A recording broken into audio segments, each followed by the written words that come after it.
طيب أيها الإخوان والأخوات، بارك الله فيكم جميعا. بعدما تناولنا قاعدة المطلق، فننتقل ونتناول الآن قاعدة في لفظ المقيد. قال المؤلف حفظه الله تعالى: قاعدة المقيد: يجب العمل بالقيد إلا إذا قام دليل على إلغائه.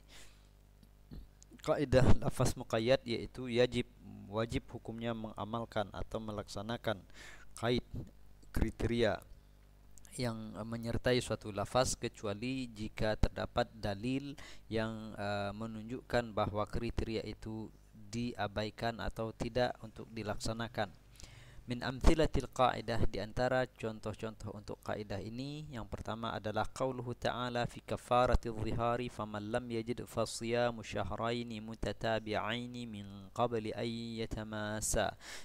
Surat Al-Mujadalah al-ayat al-rabi'ah. Faqauluhu mutatabi'aini qaidun yajibu i'maluhu fala tujzi'ul kafaratu law sama syahraini muqatta'aini. Pertama adalah firman Allah Subhanahu wa taala dalam surat Al-Mujadalah ayat keempat tentang kafaratuz zihar. Maka barang siapa atau siapa yang tidak memperoleh atau tidak mendapatkan kafarat-kafarat yang disebutkan sebelumnya, maka dia wajib berpuasa selama 2 bulan mutatabi'ain, 2 bulan berturut-turut, min qabli an yatamasa, sebelum mereka, yaitu suami istri itu, melakukan hubungan suami istri. Kemudian firman Allah mutatabi'ain ini adalah qaid yang dimaksud, yaitu kriteria yang mengikat syahrain, siyamu syahraini itu adalah kriteria yang wajib untuk dilaksanakan. Fala tujzi'ul kafaratu, maka kafarahnya tidak sah, tidak menggugurkan kewajiban apabila dia berpuasa selama 2 bulan tetapi tidak berturut-turut, 2 bulan terputus-putus. Bilangannya tetap 60 hari atau 58 hari tetapi terputus-putus, tidak berkesinambungan. Berikutnya contoh yang lain adalah, dan ini contoh qaid yang diilgha atau tidak dilaksanakan, adalah qauluhu ta'ala wa raba'ibukumul lati fi hujurikum min nisaikumul lati dakhaltum bihin. An-Nisa al-ayat ats-tsalitsah ba'da 20.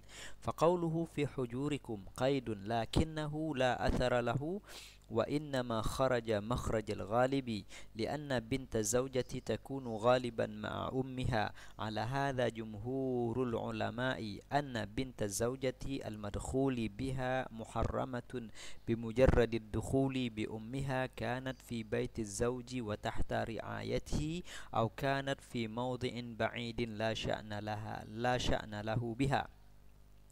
Kita cukupkan di sini dulu. Contoh yang kedua adalah firman Allah wa raba'ibukumul lati, yaitu anak-anak tiri perempuan kalian yang ada di rumah-rumah kalian atau yang tumbuh besar bersama kalian dari wanita-wanita atau dari istri-istri kalian yang telah kalian gauli. Ayat ini berbicara tentang mahram atau wanita-wanita yang haram dinikahi. Di antara mereka adalah anak-anak perempuan dari istri-istri kalian. Artinya ketika seorang laki-laki menikahi perempuan yang telah menjanda dan janda itu punya anak perempuan, maka anak perempuan itu untuk si suami disebut rabibah. Rabibah jamaknya adalah rabaib. Nah, tapi di sini sebutkan warabaibukumul lati fi hujurikum, yaitu rabibah anak tiri yang ada di rumah kamu. Artinya yang ikut dengan ibunya ketika ibunya itu telah menikah dengan orang lain, dia tetap ikut ibunya sehingga dia tumbuh dan besar di rumah bapak tirinya itu, yaitu di rumah si suami. Maka ayat ini mengatakan warabaibukum, anak-anak tiri kalian yang ada di rumah-rumah kalian dari istri-istri yang telah kalian gauli. Maka fi hujurikum adalah qaid, adalah kriteria dimaksud, akan tetapi la athara lahu, tetapi tidak ada pengaruhnya secara hukum. Kenapa? Karena dia disebutkan dalam ayat ini konteksnya hanya menerangkan kebiasaan yang umum berlaku, bahwa karena bahwasanya seorang anak perempuan dari istri artinya dari janda tadi biasanya ikut dengan sang ibu. Ketika seseorang bercerai, maka anak kecilnya khususnya anak perempuannya biasanya ikut dengan sang ibu. Nah, ayat ini hanya sekedar mengungkapkan kebiasaan yang berlangsung secara umum.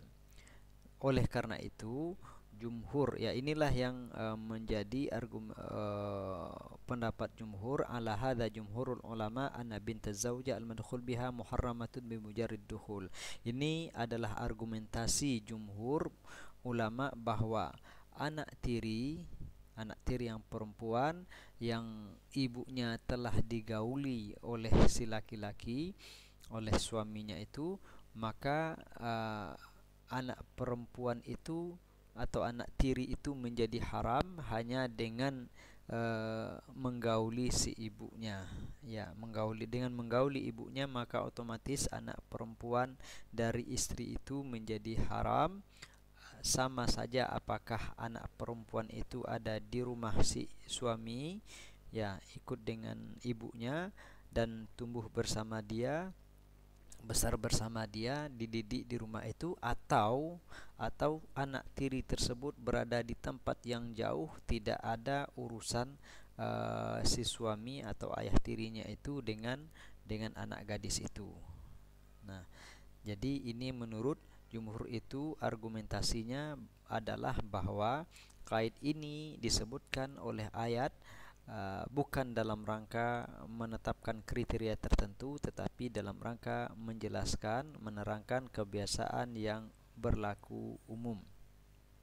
Tetapi lakin dhahaba Amirul Mukminin Ali radhiyallahu anhu, tetapi Amirul Mukminin Khalifah Rasulullah yang keempat, Ali bin Abi Thalib radhiyallahu anhu, berpandangan lain. Apa mazhab beliau adalah i'mali hadzal qaid bina'an 'alal asli wa taba'ahu 'ala qawlihi az-zahiriyatu. Tapi menurut Ali bin Abi Thalib, qaid tersebut, kriteria itu tetap diberlakukan, mempengaruhi hukum.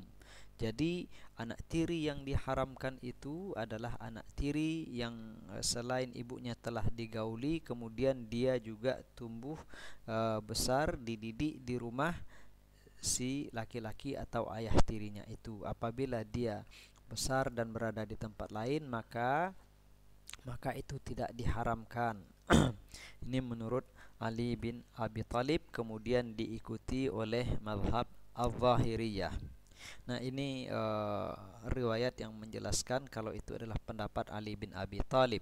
Fa'an Malik bin Aus bin Al-Hadatsan qala kanat indi imra'atun fatuwfiyat wa qad waladat li fawajadtu 'alayha falaqiyani Ali bin Abi Thalib faqala ma laka faqultu tuwfiyatil mar'atu faqala Aliyun laha ibnatun qultu na'am hiya bit-Taif qala kanat fi hujrik قلت لا هي بالطائف قال فانكحها قلت فأين قول الله وربائبكم اللاتي في حجوركم قال إنها لم تكن في حجرك إنما ذلك إذا كانت في حجرك أخرجه ابن أبي حاتم كما في تفسير ابن كثير المجلد الأول الصفحة 13 بعد 500 بإسناد صحيح.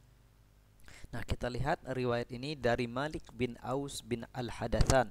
Beliau berkata bahwa saya memiliki seorang istri, kemudian dia meninggal dunia. Waqad waladat li, dan dia telah, sebelum meninggal itu dia melahirkan seorang anak untuk saya. Fawajadtu 'alaiha, maka tentu dia merasa masyghul, merasa bingung dengan anak yang masih kecil itu yang telah ditinggal mati oleh sang ibu. Falaqiyani Ali bin Abi Thalib, maka saya ditemui oleh Ali bin Abi Thalib. Beliau berkata, malaka. Ali bin Abi Thalib tampaknya melihat kegundah gulanaan sang rawi. Ali pun bertanya kepada beliau, ada apa dengan anda? Maka saya pun berkata, Malik bin Aus itu berkata, tufiyatil mar'ah, telah meninggal istri saya. Ya, istri saya itu telah meninggal. Maka Ali bin Abi Thalib berkata, laha ibnatun, apakah dia punya anak perempuan? Maka saya berkata, na'am, ya, dia punya anak perempuan dan dia ada di Taif. Kemudian Ali bertanya, kanat fi hujrik, apakah anak perempuan itu dulu ada di rumah engkau? Perhatikan, kanat fi hujrik, apakah dia dahulu ada bersama anda di rumah anda? Faqultu la wa hiya bit Taif, la hiya bit Taif, tidak, dia tidak bersama saya tapi dia tinggal di Taif. Maka Ali berkata, fankiha, Ali berkata, maka nikahilah anak perempuannya itu, anak gadisnya itu. Maka saya pun berkata, qultu fa aina qaulullahi ta'ala wa raba'ibukum allati fi hujurikum. Lalu saya berkata, kata beliau, lalu bagaimana dengan firman Allah, wa raba'ibukum allati fi hujurikum, anak-anak tiri kalian yang ada di rumah kalian, itu ayatnya. Maka Ali berkata, innaha lam takun fi hujrik, innama dzalika idza kanat fi hujrik.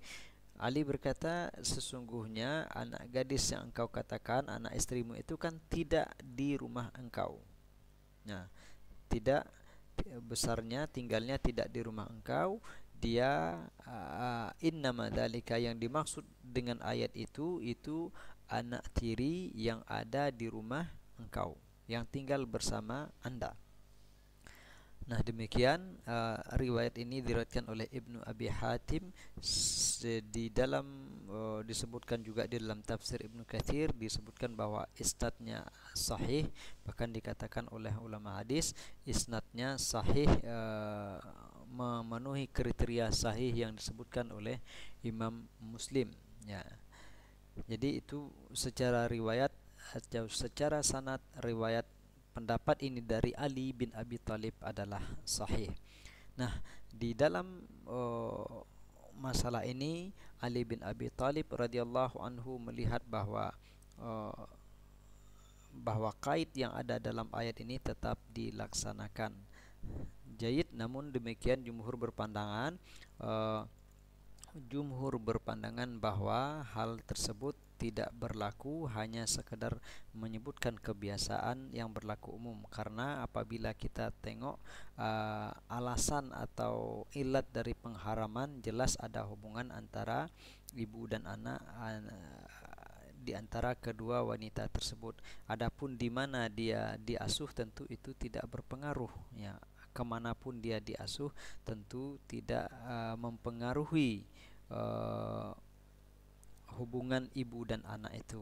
Nah, ilat dari haramnya si anak tiri dinikahi setelah ibunya digauli, ya hubungan antara ibu dan anak tadi, ya.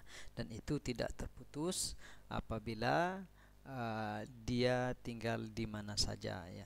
Tidak mempengaruhi hubungan tersebut. Jadi ilatnya tetap berlaku, ya. Dia telah digauli, kemudian kedua-duanya memiliki hubungan darah secara langsung, dan itu tidak dipengaruhi oleh tempat tinggal kedua-duanya.